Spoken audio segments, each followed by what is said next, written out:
Okay, good morning, everyone. We'll go ahead and get started. Thank you for joining us for our January Brunch and Learn. Today's topic, I think, has been one that we've been anticipating bringing to you for quite a while. We get lots and lots of questions about this. I know between Patty and I, this is probably one of the most common questions that we get from business managers. And I see that we have a lot of business managers on today's webinar, so that's great. We want it to be as informative as we can, so please feel free to ask questions. And to do that, please use the Q&A feature on your Zoom task menu. And we'll do our best to answer as we go along. You can certainly ask as we go along, or we should have a little bit of time at the end for questions. So I'm going to start out giving a little bit of background on what the anti-gifting clause is and covering kind of a little bit of a 30,000-foot level. And then Patty's going to finish off today answering a little bit more or giving a little bit more particular information on like how you treat specific items that are implicated by this topic and how the IRS expects you to treat them. So we'll go ahead and get started. I did receive a couple of questions from a couple of business managers in advance, so we'll try to cover those as we go along as well. So one thing I will say before we get started is I anticipate that we're going to get a lot of specific situational questions about, can we do this in our district? Here's how we do it in our district. Can we do that? We will answer those questions as best we can in a general fashion. But just a reminder that our talk today, the information we provide isn't legal advice. And so if you need legal advice on your particular situation, please reach out to your legal counsel for that particular advice. So what is the anti-gifting clause? What do we mean by that? Well, it is a provision in the North Dakota Constitution. It's in Article 10, Section 18 of the North Dakota Constitution. I have it here on the screen for you. I've highlighted kind of the part of the clause that's important for our discussion today. So the first part only applies to the state, any county or city. So we don't really have to worry about that for school districts and other political subdivisions that aren't the state, county, or the city. But we do have to worry about the language in red. So basically it provides that neither the state nor any political subdivision, including school districts, shall otherwise loan or give its credit or make donations to or in aid of any individual, association, or corporation, except for reasonable support of the poor. That's the part of the anti-gifting clause. That is in essence the anti-gifting clause of this part of the Constitution. So that's what we're talking about when we refer to the anti-gifting clause. So all school districts, all political subdivisions, and the state have to abide by this prohibition. So what does this really mean in actuality? Well, it's going to limit how the state and its political subdivisions can use the public funds that they have. And we'll talk about what I mean by public funds on the next slide or two. It also will limit how and whether the state and its political subdivisions may dispose of public property. So not just public funds, but also real property or personal property, equipment, that kind of thing that is already in the possession of the state or its political subdivisions. The courts in North Dakota have already have looked at this clause and interpreted it and analyzed it under certain scenarios. And generally the courts are going to agree that you can use public funds and public property for economic development that serves a general public purpose, but you still have to have specific statutory authority to take the action that you want to take. So that's something we're going to look at in a little bit more detail in a minute, but basically, even if you can even if the anti-gifting clause that we just looked at on the prior screen, even if that isn't going to be a problem for you, a political subdivision like a school district, like a school board, still needs to have statutory authority to use public funds or to use its property for a given purpose, okay? What does reasonable support of the poor mean? Because I often get that, like, what if we want to donate our, make a donation to a family that's in need in our school district, for example? Well, that reasonable support of the poor doesn't mean benefiting a particular family that might be in need. It's really it's a really broad concept. So it's going to authorize things like welfare programs, like WIC and free reduced lunches, housing programs. That's what that language is really meant to get at, is those broad purposes of supporting the poor, not individual entities that might be serving the poor. It's those broad concepts. What we talk about today really isn't going to cover that reasonable support of the poor, because it's really not going to be implicated in most of the things we're talking about today. Another thing that courts have found, or at least determined, when looking at whether an action or the use of public funds is appropriate under the anti-gifting clause in the North Dakota Constitution, our Supreme Court has said it incorporates the same restrictions of the due process clause of the federal Constitution, and it requires the use of public funds derived from taxation to be for a public purpose. So that's the overall purpose of the use of public funds. It has to be for a public purpose. Now, it's going to be okay if the overall purpose is public. Even if there's some incidental private benefit, that's generally going to be okay. But so just from a kind of 30,000 foot level, if the use of public funds has to be for a public purpose, even if some incidental private benefit is realized from that as well. Okay, so what do we mean by public funds? The Century Code actually includes a definition of public funds. It's in the municipal finance title of the code, Title 21. And it's in actually the chapter that deals with depository of public funds. So if you're going to be depositing as a school district, if you're going to be depositing your public funds into a financial institution, this is the chapter of the code that covers all of the requirements and limitations that you need to be aware of. So, and our Supreme Court has expanded the use of this definition of public funds to other purposes other than just depository requirements. So as you can see on the screen, it's a pretty broad definition. It basically covers any and all funds from taxation, fees, penalties, sales of bonds, and from any other source that the state or its political subdivisions will hold. Now, there's an interesting exception at the end of this definition. It says the term does not include funds of students or student organizations that are deposited in a student financial institution that's approved by or under the control of the school board. That is going to be a limited exception.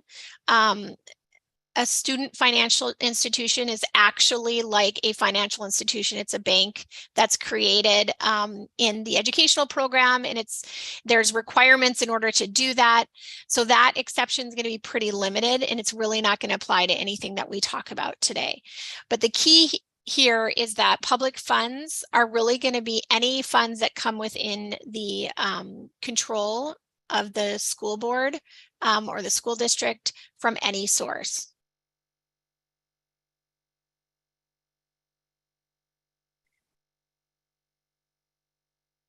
Okay, so talking about public funds, the North Dakota Supreme Court has said that the people in the legislature, through the Constitution and laws of this state, have delineated the parameters of the appropriate expenditure of public funds, and any expenditure in violation of those provisions, by definition, creates a loss to the government.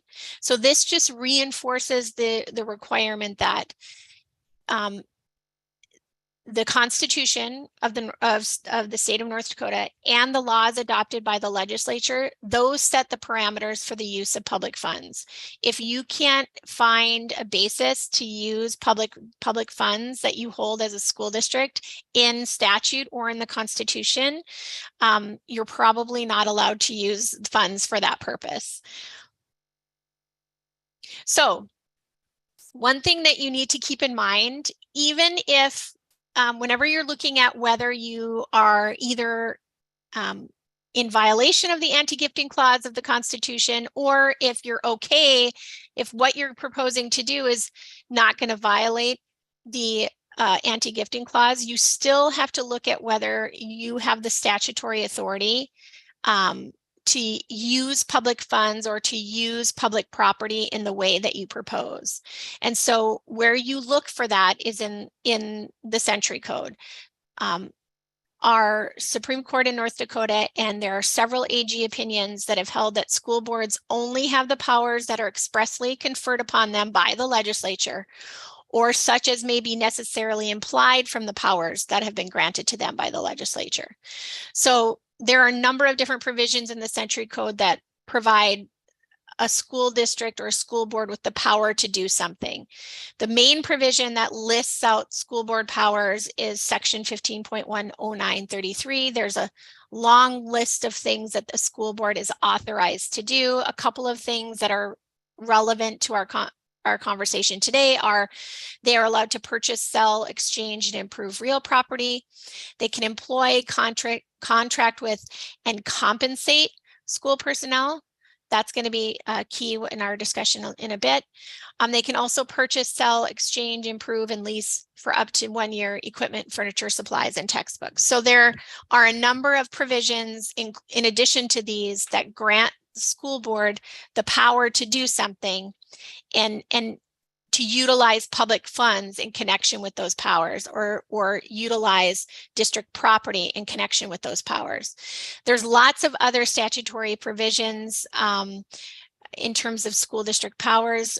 Title 21 talks about government or municipal financing. That includes a lot of provisions regarding use of public funds, but I won't go through those today, just for the ease of time. One provision I will highlight is the use of public funds or property for a nonprofit education foundation. So this is found in section 210612. That's again in the municipal finance or government finance title of the code, Title 21. This allows our school districts to create those school foundations. And this provision gives a really good example of the legislature granting specific authority to use public funds in certain ways. And it also highlights the limitations of using public funds for certain things. So I think it's a really good example of, kind of where the legislature has drawn the line. And all of this, of course, stems from that anti-gifting provision of the code. Okay, so at the beginning of this provision, it says that any school district may provide use of public fund or in-kind services of personnel to participate in the creation and administration of a nonprofit public school education foundations. So what this means is you can use existing public property or in-kind services of personnel to create and administer a foundation. So it's a specific authorization to use public funds for this purpose. And then once the foundation is created, it is allowed to receive, manage, invest, and distribute funds or property that are provided to the foundation by private or non-school district governmental entities. So again, the sources of the funds that come into, or the property that come into the foundation, have to be from private sources or non-school district governmental entities. So you can't use, you won't be able to transfer public funds in the possession of the school district to fund that foundation on an ongoing basis. That's not going to be appropriate. So you're going to need the funds that come into that foundation are going to have to be from non-school district and private sources. And it allows the foundation to do certain things like providing facilities or services for the recognition of staff and students that are normally not available through the funding of the school district. So that's key to what we're talking about today. To administer funds received for education scholarships or endowments. That's a big purpose for creating school foundations, is to give out scholarships to students, maybe graduating seniors, to give grants to teachers to undergo a project, or to fund supplies for something in their classroom. It can be used for various things. But basically it has to be in furtherance of elementary, secondary, and post-secondary education. It's a little bit more complex than that, but I really like how this particular provision highlights the limitations for using school district public funds versus creating a foundation that allows you to receive private donations, non-school district funds, to kind of enhance and further the vision of elementary, secondary, and post-secondary education, but without violating that anti-gifting clause of the North Dakota Constitution. Okay, so that hopefully has set a little bit of a foundation of understanding of why we should care about these things, and why it matters to how school districts operate and how we use our property and the funds that we've derived from public sources. So one big issue that comes up on this is disposing of school district property. I get questions about, like, what if we have a school district, like school housing that we no longer want or need? What can we do? Are there requirements to get rid of that? That's a very common question that I receive, and that implicates the anti-gifting clause. So the North Dakota Supreme Court has held that a transaction involving the sale of state-owned property for less than what would be obtained for the property at a public sale violates the anti-gifting clause of the North Dakota Constitution, that Article 10, Section 18. The same is true concerning a sale for less than fair market value by a school district. So not only is the state limited by the anti-gifting clause, the political subdivisions of the state are also limited. So if you sell or give away or donate school-owned property for less than fair market value, you likely are in violation of the anti-gifting clause. Okay. So we understand that. Seems like a pretty simple concept, right? But the law doesn't give us any direction on how to, so okay, how do we go about selling school district property, for example, without violating the anti-gifting provision of the Constitution? So we kind of, in board policy, that's where you're going to find, or where you can find direction on how to go about doing these things. So we've separated at NDSBA, we've created two different policies that talk about disposal of school property. The first one relates to disposal of real property, so real estate. This one is policy IAD, and the title is disposal of school real estate. So this is not a required policy. And excuse me, I'm going to sneeze here. It's probably going to go away. Sorry about that. But basically, the policy is pretty short. It requires that an appraisal be conducted to determine the fair market value of the real property. And then it has a couple of options. So you can advertise for bids to essentially bid on the sale of the property, or you can sell the property outright at a public sale. If no bids are received, then the policy allows the school board to sell the property directly through a private sale. But again, it cannot be sold for less than fair market value.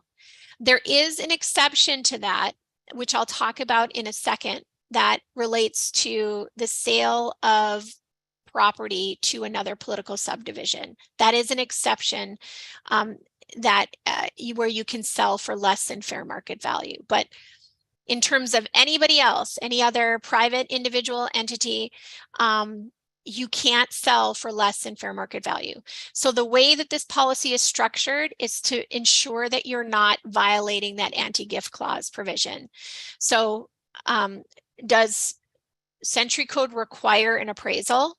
No, but you need to know what the fair market value of the property is in order to make sure that you're not in violation of the anti-gifting clause in the North Dakota Constitution. So that's why this policy was created, for districts to help use that. If you don't have this policy, I think it's a supplementary policy in our template policies. So there are school districts that don't have this policy, but that doesn't mean you don't have to comply with making sure that you're not in violation of the anti-gifting clause when you're disposing of real property owned by the school district. And I would say the two most common questions or issues that we get on this is, we have school housing that we no longer want to manage. It's too much of a hassle. We want to get rid of it. How do we go about selling it? Do the bidding requirements apply? No, because you're not expending public funds. But determining fair market value is still important. And so advertising for bids informs you what a willing seller is willing, or willing buyer is willing to pay a willing seller. That's the definition of fair market value. And so that's why this policy encourages advertising for bids or selling it at a public sale. That's kind of how you can determine fair market value. Okay, so what about disposal of non-real property, like personal property? So school equipment, supplies, those kinds of things. That's also covered by a policy, ICCB. This one's structured a bit different than the real property. And I think the reason for that is this type of equipment, supplies, other personal property oftentimes doesn't have resale value. And so the way that the policy is structured is it kind of okay, does it have resale value? If it does, then we handle it a certain way. If it doesn't have resale value, we have some other options. So the policy basically starts off with, if it's determined that certain school equipment or supplies are no longer needed by the particular program that's using them, you'll first determine whether you can make use of that property within the school district itself. Can another program within the district utilize that equipment? Well, if it can't, then you got to determine, okay, does it have some sort of resale value? If it doesn't have any resale value, then you can look at offering it to a charitable or civic organization at no cost. Again, the key is you can't just give away or donate property for less than fair market value. You have to determine if the item has value. Real property generally has some value, even if it's minimal. Equipment and supplies may not have resale value. So in that case, if it doesn't have value, then you're likely not going to run afoul of the anti-gifting clause by offering it at no cost to another organization, like a charitable organization or a civic organization. If it does have resale value, it kind of tracks along with how we handle real property. You can sell it through sealed bids. So you ask the public, you advertise that, we have this item for sale. We will be accepting public bids for the purchase of this property, and then you set the requirements for submitting bids. You can also get rid of it through a public auction or other public sale. That's how that policy is structured. So again, both of these property policies are structured so that you stay in line with that anti-gifting clause provision. This policy is not required by law. There's no specific direction for school districts to dispose of property in law, other than that you cannot dispose of it for less than fair market value.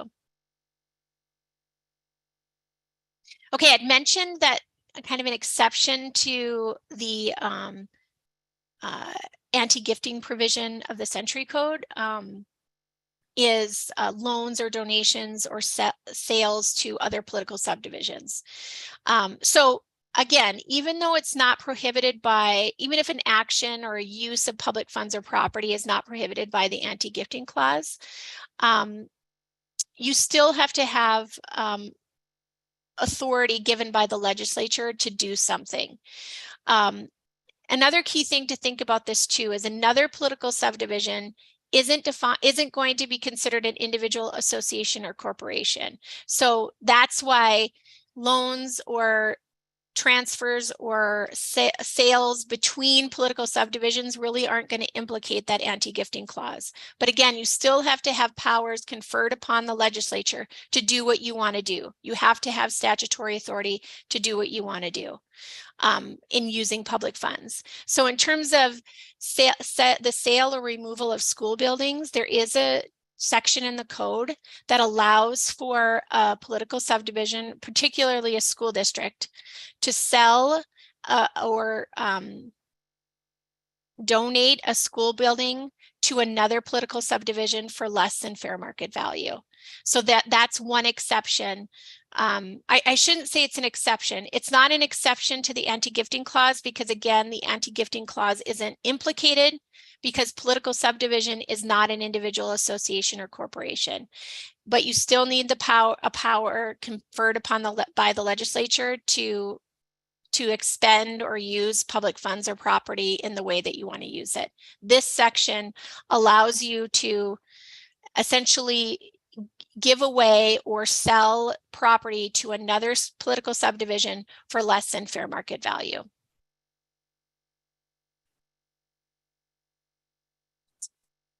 Okay, so that's generally how school district property and real property and personal property is handled under the anti-gifting provision. But a big one that we get questions on are, well, what about employee meals? It is, I'm finding, pretty common for there to be a provision in the negotiated agreement that allows for, or that provide teachers with school lunch every day.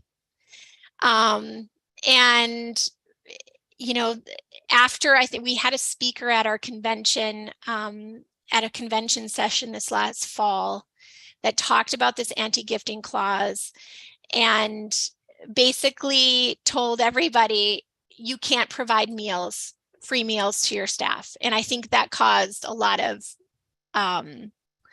you know, a lot of business managers in particular to say, oh my gosh, are we doing something wrong? You know, and so we've been getting a lot of these questions as a result. So the way to kind of look at the employee meals or employee snacks issue is you have to look at the anti-gifting clause issue.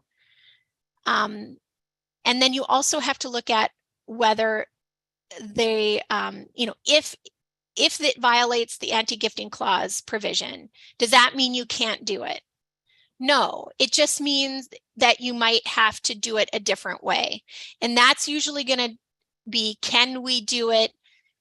Yes, but you might need to treat it as taxable wages. So these are two separate issues that you have to analyze generally in these issues. So it doesn't mean you can't provide school lunch to your employees. It just means you might not be able to provide free lunch to your employees. I kind of, the way that I look at this is there's really no such thing as a free school lunch for employees. And so that's almost always going to be a violation of the anti-gifting clause. If you're providing free lunch to your employees, even if it's a provision that's been negotiated in the negotiated agreement, a free lunch is likely in violation of the anti-gifting clause. Now, can you still provide that lunch? Yes, but you're likely going to have to treat it as wages or as taxable income or taxable wages, and then go down how the IRS would treat that type of a thing. I'm not going to get into that. Patty is actually, once I'm done going through my information, she's going to jump on and provide you some information on how the IRS looks at a lot of these issues, because again, you can't give out these free things generally. And so you can still do some of these things, but you're going to have to look at how they're treated for purposes of taxation. What about a working lunch? So I've heard this term used in under this subject, like, well, what about a working lunch?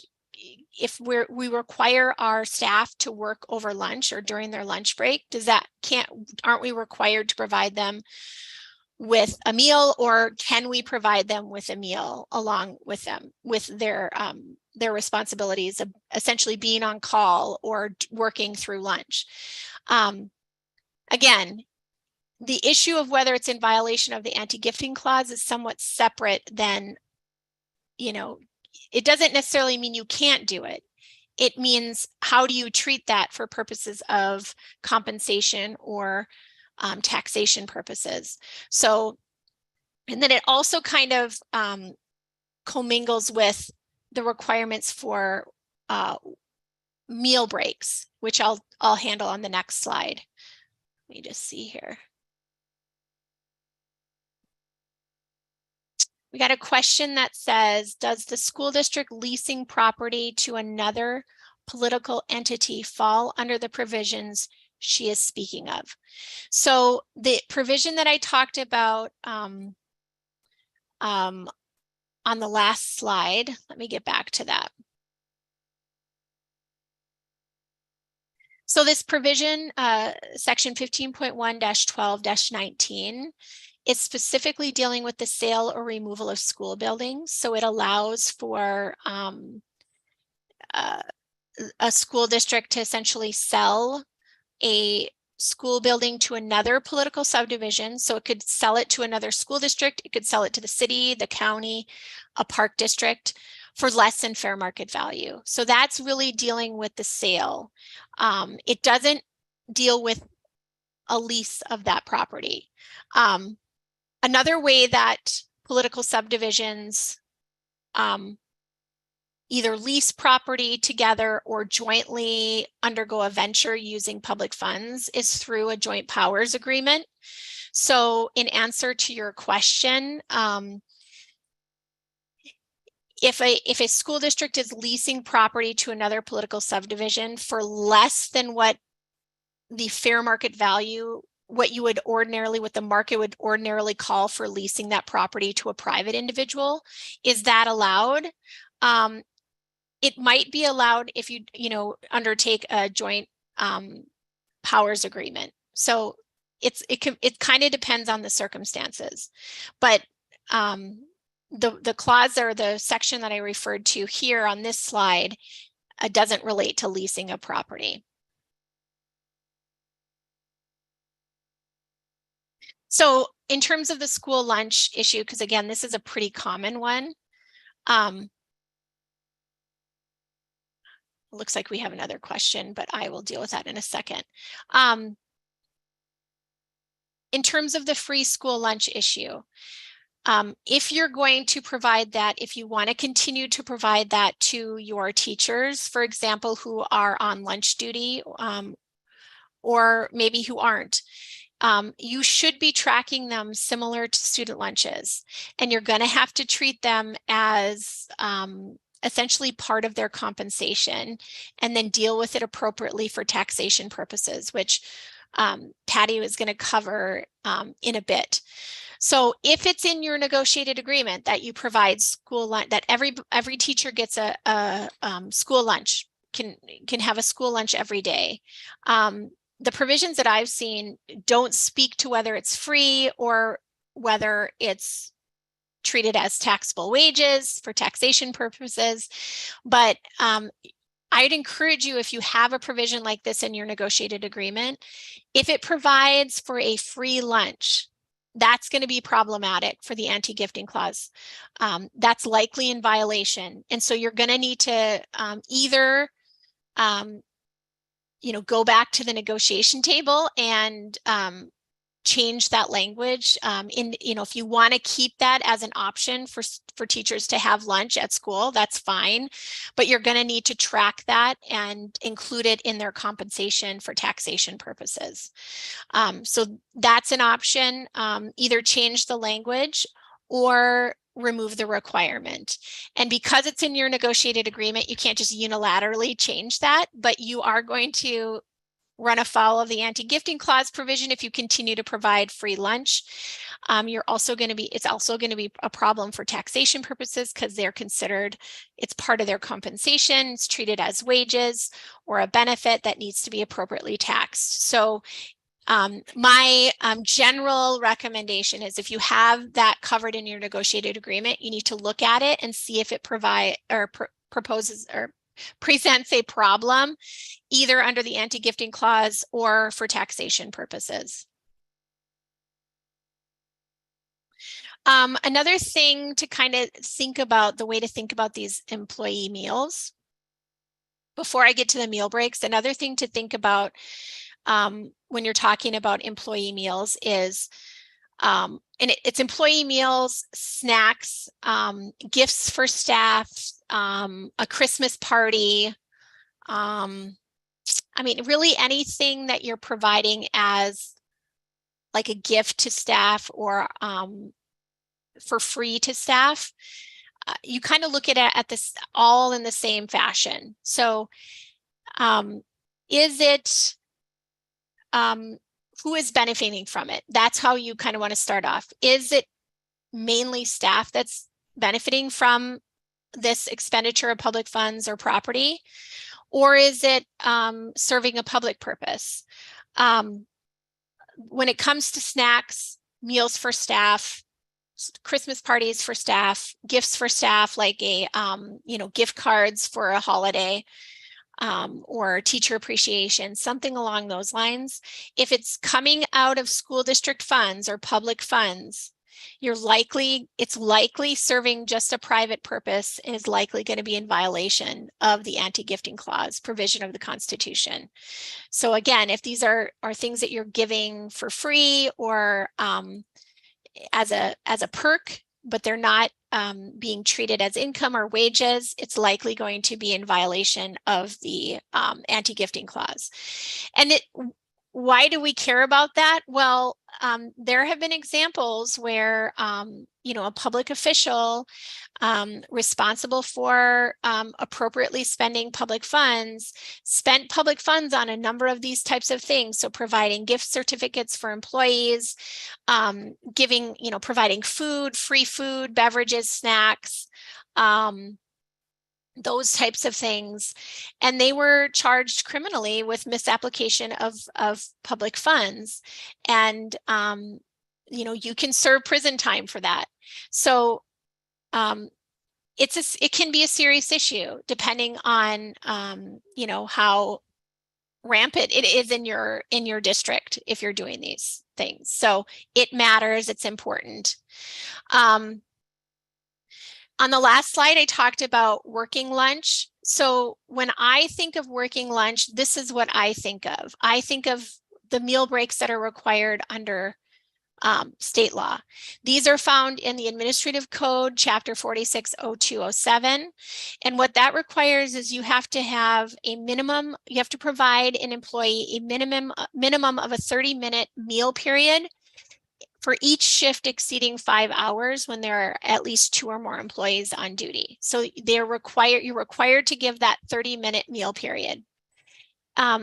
Employees can waive their right to a meal period upon agreement with the employer. I'm not aware of that regularly happening in school districts, but it's possible that can happen.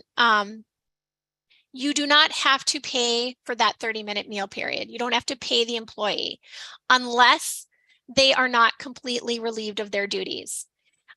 If they are not completely relieved, you are required, and they're required to perform duties during their meal period. That's what I think of as a working lunch. Then you are required to pay them. You're required to compensate them. That does not necessarily mean that you're also required to feed them. And Patty might cover this in a bit, but if you provide them with a meal for free during that, even that working lunch, that's likely going to cause a problem under the anti-gifting provision. There are some very, very limited exceptions to that in terms of how you handle that for taxation purposes, but it's going to cause a problem with the anti-gifting clause. Whoops. So like I say here, even though you are required to pay them during their meal periods, if they're not completely relieved of their duties, it does not provide you, this provision does not provide an exception to the anti-gifting clause provision in the Constitution.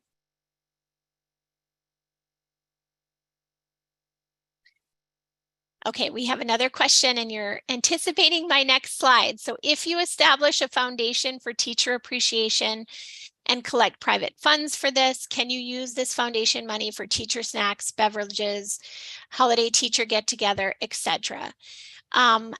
That is very possible. So it's going to, if you're using a school foundation funds, it's going to depend on the policies and requirements that the foundation has set for use of foundation funds.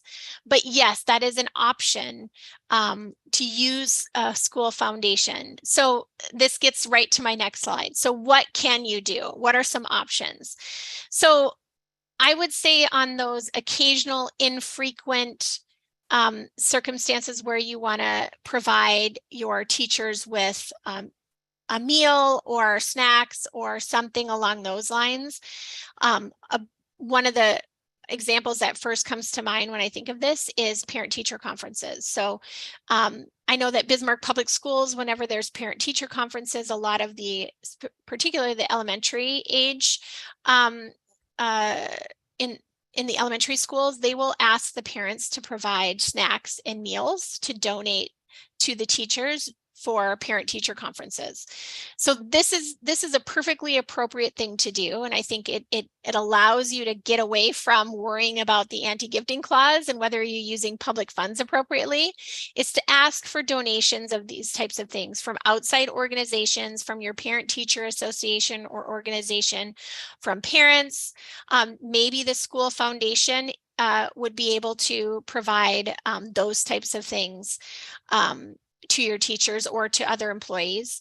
But regardless of kind of how you have been handling this issue, if you're not certain that you're in line with the anti-gifting clause provision of the Constitution, I would seek out guidance from your legal counsel. I would also, check with your auditor to make sure that you're handling these things appropriately from an accounting as well as a taxation purpose. Let me see. Okay, we did have some advanced questions. Let me just get to those. Okay. Can we offer a meal and door prizes during Title I meetings and events or other? I'll say there's 3 of these. Can branded t-shirts, pens, notepads, etc. be offered to staff? And I'm assuming school branded t-shirts. And what about a Christmas dinner? I assume that the person that submitted these are all of these things that they're talking about. They're saying we're going to offer these for free to our staff. Based on the discussion we had today, hopefully we've kind of answered that already. But just to reinforce it, generally, the anti-gifting clause is going to prevent you from doing all of these things by using public funds or public property in giving it away to staff. Okay, so that's probably going to be problematic under the anti-gifting clause provision. Again, these types of things you might want to have donated from, entities or businesses in the community, or maybe parents can do that, or offer them up for purchase, like school branded t-shirts and those kinds of things. It's very common to provide that, but can you give them up for purchase if somebody wants to purchase it, like at a school store? Or are they going to be considered part of their compensation? And then how do we treat them for tax purposes? On that note, and actually we might have one more question.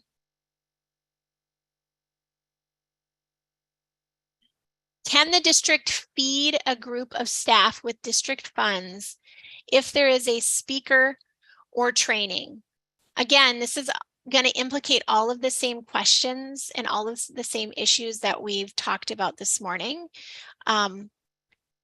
Giving away public funds for the benefit of an individual, corporation, or association is going to run afoul generally of the anti-gifting clause. So you look at, okay, well, is this benefiting a private individual?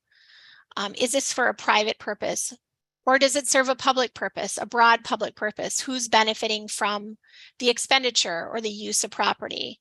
In terms of a group of staff being fed out of district funds, that's probably a private benefit. And so then you're going to need to look at, you know, how do we handle that? If we want to do that and use public funds, how do we handle that for taxation purposes? Okay, if you establish a foundation for teacher appreciation, oh, I think I already did this one. Yep. Okay. Sorry about that. Okay, that's all the information that I wanted to cover. Patty, I'm going to turn it over to you now so that you can kind of cover some more specific information on the taxation side of things and how you look at this from the IRS perspective. So I'm going to stop sharing my screen so that Patty can share hers. Here you go.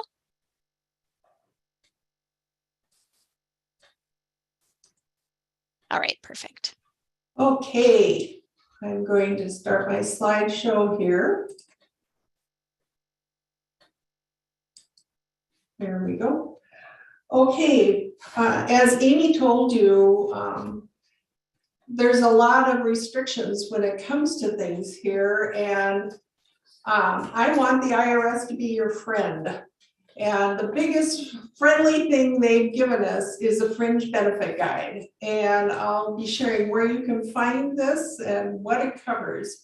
But it's going to cover just about anything you can think of that has to do with taxes or exclusion from taxes, including everything from life insurance to dependent care to medical expenses, to meals, to travel, to commuting, and so forth. So we're going to talk about what is de minimis fringe benefits, what are some of the away from home exclusion, transportation versus commuting expenses, meals and lodging, and finally awards and prizes. And everything that I'm talking about is in this fringe benefit guide.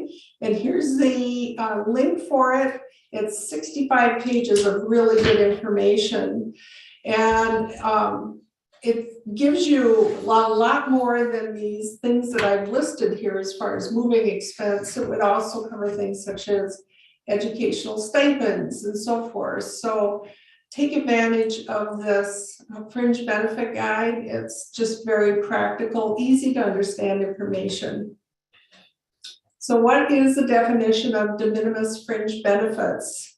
De minimis fringe benefits include any property or service provided by an employer for an employee, the value of which is so small in relation to frequency with which it's provided that accounting for it is unreasonable or administratively impractical. And we're going to cover some of the examples of this in an upcoming slide here. The value of benefit is determined by the frequency that it's provided to each employee, or if it's not administratively practical, the frequency provided by the employer to the workforce as a whole. So if you look at this, if you have an example, here's one for you. An employer provides a meal daily to one employee. Let's say it's a substitute teacher. It's part of the perk of being a substitute teacher, but not to any other employee. The benefit is frequent for that employee and is therefore not de minimis, even though the benefit may be infrequent with respect to the entire workforce. because that employee is getting it. It doesn't mean that the staff teacher is getting that benefit. The law does not specify a value threshold for benefits to qualify as de minimis. The general rule of thumb I have always used is under $25. And that's just me. You might want to talk to your auditor or your legal counsel about that. But the problem when you're dealing with substitute teachers, are you going to only employ them once, or are you going to employ them 30 times during the school year? So things to keep in mind. But when you have, I'm going to back up here, when you have this, when you're providing it to a substitute teacher, again, there are tax implications or maybe. Here's an example of excludable de minimis fringe benefits. All the following may be excludable de minimis fringe benefits if they are occasional or infrequent. And again, this is not routine, it's not frequent. So if they have personal use of the photocopier, no more than 15% of the total use. Group meals, employee picnics, theater or sporting tickets, occasional coffee, donuts, or soft drinks, flowers or fruit for special circumstances such funerals, whatever, local phone calls, traditional birthday or holiday gifts, not cash, with low fair market value. We'll talk a little more about that. Commuting, using the employer's car if no more than once a month. Notice this is employer, not employee. And employer provided local transportation, again, employer provided. Personal use of a cell phone provided by the employer, primarily for a business purpose. This used to be a much bigger thing than it is now. Cell phones, if you were using them for personal use in years past, that was not considered as de minimis and caused lots of tax things. And again, at the bottom of these slides, you'll see a yellow highlighted section. This is the section in law. And these quotes that are on these slides are coming directly out of this fringe benefit guide. Here's some common examples of benefits that do not qualify as de minimis.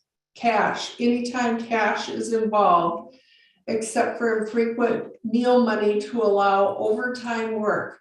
And that's the big thing, overtime. Cash equivalent, for example, savings bonds or gift certificates. Certain transportation passes or costs. Use of the employer's apartment, vacation home, boat, etc. Commuting use of employer's vehicle more than once a month. Again, just the same as the previous slide. And membership in country club or athletic facilities. So they've told you a lot of things that you can't use it for that would turn things into taxable wages. But here is something I get a lot of questions on, and it's called the away from home exclusion. And this simply states, for a reimbursement of a business travel expense, including meals and lodging, to be excludable from income, a taxpayer must temporarily travel in the pursuit of business. Away from home has been interpreted by the U.S. Supreme Court to require an employee to travel overnight or long enough to require substantial sleep or rest. Thus, working overtime or at a great distance from the employee's residence does not create an exclusion from reimbursement for travel expenses if the employee returns home without spending the night or stopping for substantial sleep or rest. So all they're saying is if you have an employee who is claiming a meal reimbursement because they went and had training at a destination several hours away, and they had to leave early in the morning and come back late at night, unless they're spending the night there or have substantial rest, and we'll cover that, that is taxable wages. That meal reimbursement would be taxable to the employee. So here's an example. An employee is required to travel from Bismarck to Williston to work for the day. The employee leaves home at 6:30 in the morning and returns that night at midnight. On the trip home, the employee stops for dinner and rests in the car for 2 hours. Even though the employee has been away from home for substantially longer than normal workday, they are not considered to be in travel status. The courts have ruled that stopping for a meal or a rest in a car does not meet the substantial rest, sleep or rest rule. So therefore, the meal reimbursement would be taxable. The other thing that I get many, many questions on is it's hard sometimes for folks to grasp the difference between transportation expense reimbursement and commuting expense reimbursement. Commuting refers to travel between an employee's or a board member's personal residence and the main regular place of work. So if you have board members that you reimburse to come to board meetings at the district, that travel reimbursement would be considered commuting because it's from their home to the district and from the district back home. And that would be taxable. They are never excludable. You always tax them. However, reimbursements of travel or transportation expenses for getting from one workplace to another in the course of the employer's business may be excludable from wages. So here's an example. An employee drives from her home to the main office in the morning. So you're driving from your house to the district. In the afternoon, she drives to a satellite office in another town and then returns to her residence. The trip between the employee's home and the place of business is personal commuting, and any reimbursement for this part of the trip is taxable to her wages. If you have an accountable plan, which is explained in this fringe benefit guide, and most of you should have that, I hope anyway. The rules, if the accountable plan rules are met, the employer reimbursement for the travel from her main office to the satellite site and the return trip home is excludable from wages. So that's the difference between transportation and commuting. And finally, we're running out of time here. I'm going to talk very briefly about awards and prizes. Unless specifically excluded, prizes and awards given to employees are taxable. The following awards are always taxable as wages to the employee, regardless of the cost of fair market value. Anytime you have cash or cash equivalent awards, such as savings bonds or gift certificates, recognition awards, cash or non-cash, doesn't matter which one, for job performance, unless they are qualifying de minimis fringe benefits, again, very little amounts. Non-cash awards, unless it's de minimis, won by employees from random drawings at employer-sponsored events. Awards for performance such as outstanding customer service, employee of the month, or awards based on productivity. Achievement awards, cash or non-cash, doesn't matter, that do not meet specific qualified plans, plan award rules, or qualified plan award rules. Awards for length of service or safety achievement that does not meet specific requirements of the IRS code. So these are always taxable. And again, this is coming right out of the fringe benefit guide. Cash prizes to employees are always taxable. Generally, the value of the award or prize given by an employer is taxable to the employee as wages, includable on the W-2, and subject to federal income tax, Social Security, and Medicare. That concludes, I have one more. And finally, school board members are public officials. Elected public officials should generally be classified as employees. I've had districts ask me, are they independent contractors? No, according to the IRS, it considers board members as employees of the district. So again, all your questions, for the most part, are answered in this fringe benefit guide. I know this is fast and furious, but I hope that it's been of value to you.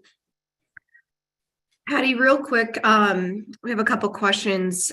Someone asked, I'm looking at another district's policy, HCAA -AR3, that states a meal snack may be made available when the training meeting runs through lunch in lieu of a break. Is that okay or no? Again, I'm not the attorney here. This policy was just revised in February of this past year in 2022.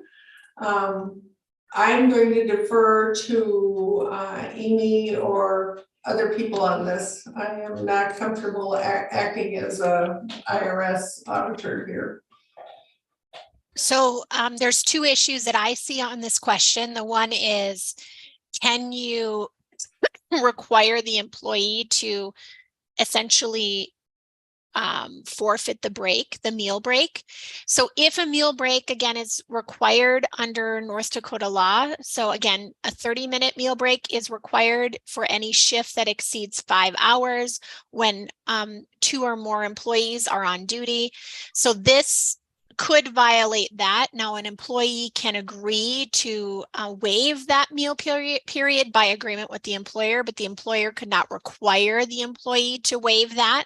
So that could run afoul of that. And then in terms of the meal snack being made available, it's a little convoluted because all of the things that Patty talked about are how you treat all of these items for taxation purposes. That is somewhat separate, or it's not somewhat, it is separate from whether you're providing these things is in violation of the anti-gifting clause of the North Dakota Constitution. So providing meals and snacks for free to your employees, to individuals, if they're serving private purposes and not a public purpose, and again, providing a meal to your staff, I don't think is ever going to serve a public purpose in terms of how that's defined for the anti-gifting clause provision. And so they're almost always going to be in violation unless you include them as part of their compensation and then handle them appropriately for taxation purposes. So that gets to what Patty was talking about. Or you have those meals and snacks donated by non-school district sources. So possibly your school foundation, again, it's going to depend on how your school foundation is set up, or maybe your PTO or your parents, something like that. So that can present a problem with the anti-gifting clause provision.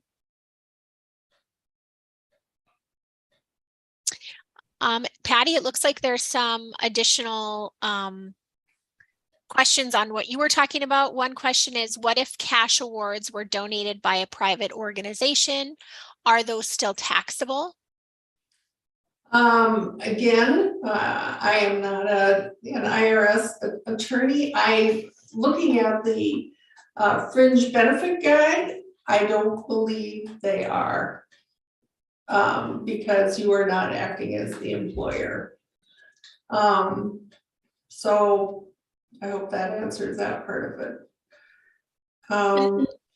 The next question, Patty, is, so if an employee is attending the NDSBA training in Bismarck for 1 day without an overnight stay and we issue a per diem and mileage, is that considered taxable wages? If they are here, let's say, when I come from Edgeley, I come for the law seminar and I'd come back that night, any of the meals would be considered taxable because I don't have an overnight stay, even though it might be a longer day. However, I am on school business, so my travel, my personal driving expenses would be covered by the school and be excluded from taxes. So yes, you can provide the per diem, but they would be taxable because you're not at that away from home, and substantial rest and sleep requirement have not been met.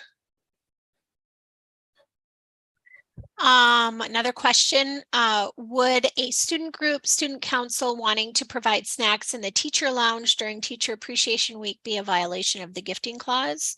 That's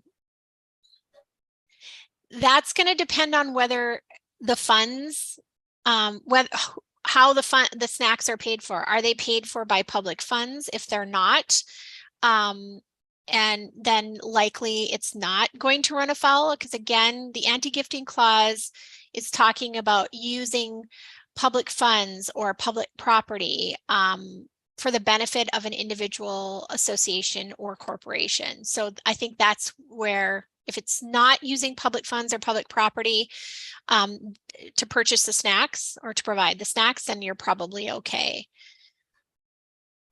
What if you have a foundation or PTA, PTO who collects the donations to give funds to deposit into the school district financials, and then the school district distributes the funds raised for donations? Is this allowable, or do the donation deposits need to stay on the foundation's financials, not the district's? I'm not sure if I completely understand the question, but so if the foundation, if you have a foundation that's, or the PTO, PTA that's collecting donations, those funds should stay in the foundation or in the PTO. They shouldn't be commingled with public funds generally. Patty, this might be what we were talking about a little bit this morning, making sure that you're not kind of commingling those funds inappropriately, especially when you're talking about a foundation or an outside organization like the PTA or the PTO. May I interject here? One thing the IRS really frowns on, and I agree, is if you have a booster club, let's say, that they're trying to boost football or whatever, they should have a separate tax ID from the school. They should not be using the school's tax ID. You have no control over what they do. Therefore, they should have their own federal tax ID. We're running over on time, so we appreciate your questions and your time today. We will be having another Brunch and Learn in February. I'm not quite sure if we have the topic yet. If we do, Taylor, you can certainly shout it out. But regardless, we'll be sending you information on the topic for February and how to register for that within the coming weeks.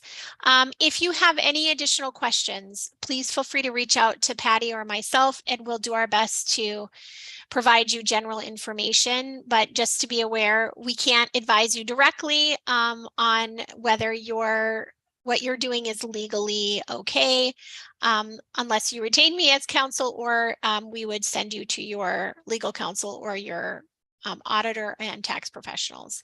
Other than that, I appreciate your time, and please have the good rest of your day.